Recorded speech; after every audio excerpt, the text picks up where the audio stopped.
Welcome to Real World AIP. I'm Stacy and today I'm making New England style clam chowder. Well, okay, I'm not really making it today.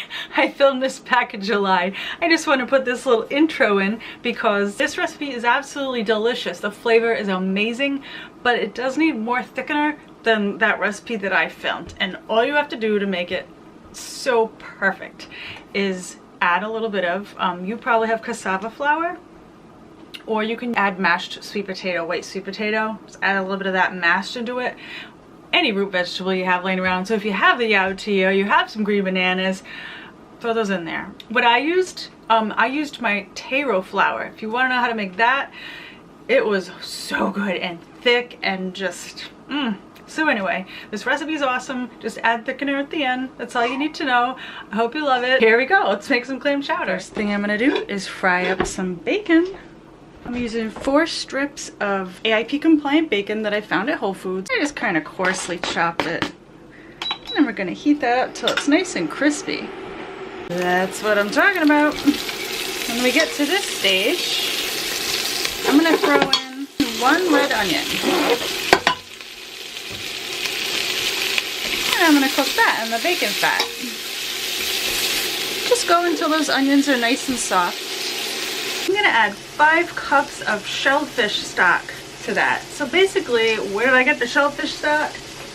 Last time I made a batch of my clam cubes, and I think I made a batch of oyster cubes too. I just put extra filtered water in, and then I saved it liquid, so now it's got, like, you know, some saltiness and minerality and just, you know, shellfish goodness in there.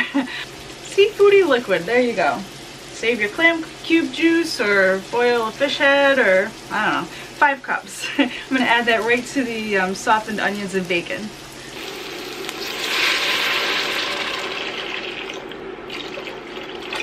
Keep that going on medium-high heat. Now at this point in the traditional recipe, they want you to add in like a bunch of potatoes, white potatoes. Yautía blanca would be perfect. I was like, oh, I don't want to be so starchy. How about we do a lower carb version of this? And I got this brilliant idea. Daikon radish. I've had this daikon radish in my fridge. I got it at Whole Foods. So I'm going to use that instead of potato in my clam chowder. I'm going to get this thing peeled and diced right now.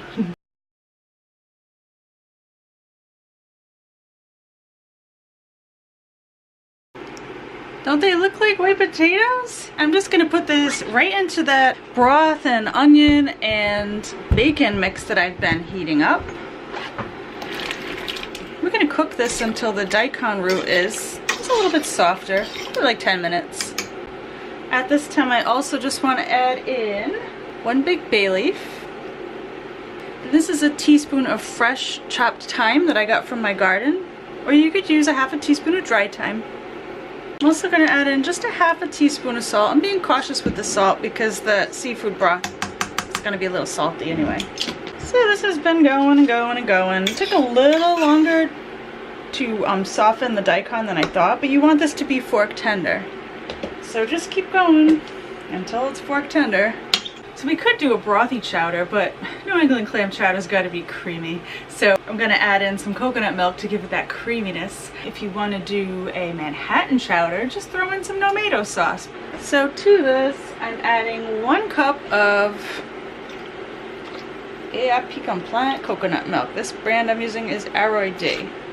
I'm just going to take a little bowl. I'm going to take 2 tablespoons of arrowroot starch or arrowroot flour. Roughly 2 tablespoons. I'm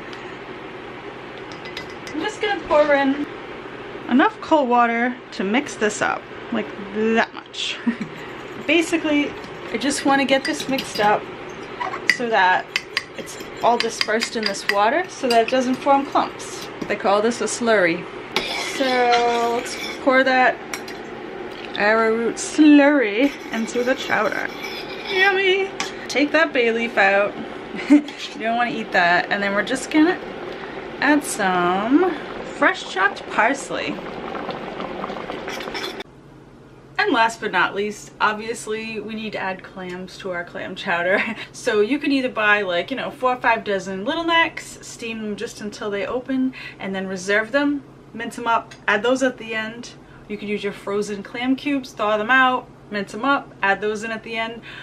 I'm just using canned clam because I had some in the cabinet and I've been, you know, wondering what the heck to do with it. I'm gonna use 4 cans. 4 of these 6.5 ounce cans. This brand is the only one that I've seen that doesn't have like sugar or weird preservatives or anything in it. This is just water, chopped clams, and sea salt. Bar Harbor brand. And there's a link below to where you can find these on Amazon.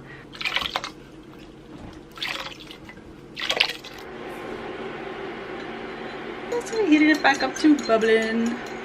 All that canned clam juice kind of cooled it down a little.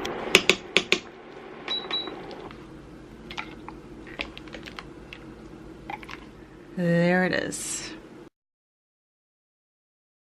I hope you love your clam chowder. Let me know in the comments below what you use to thicken yours. And any requests you have for upcoming videos, I'd love to hear them. By the way, I am on Instagram, so I'm going to put a link below in the description to my Instagram account. It's World AIP. I post a lot of pictures of food on there that I know end up making a video out of, so if you want a little more inspiration, there's that. I hope to see you soon, and until then, be healthy.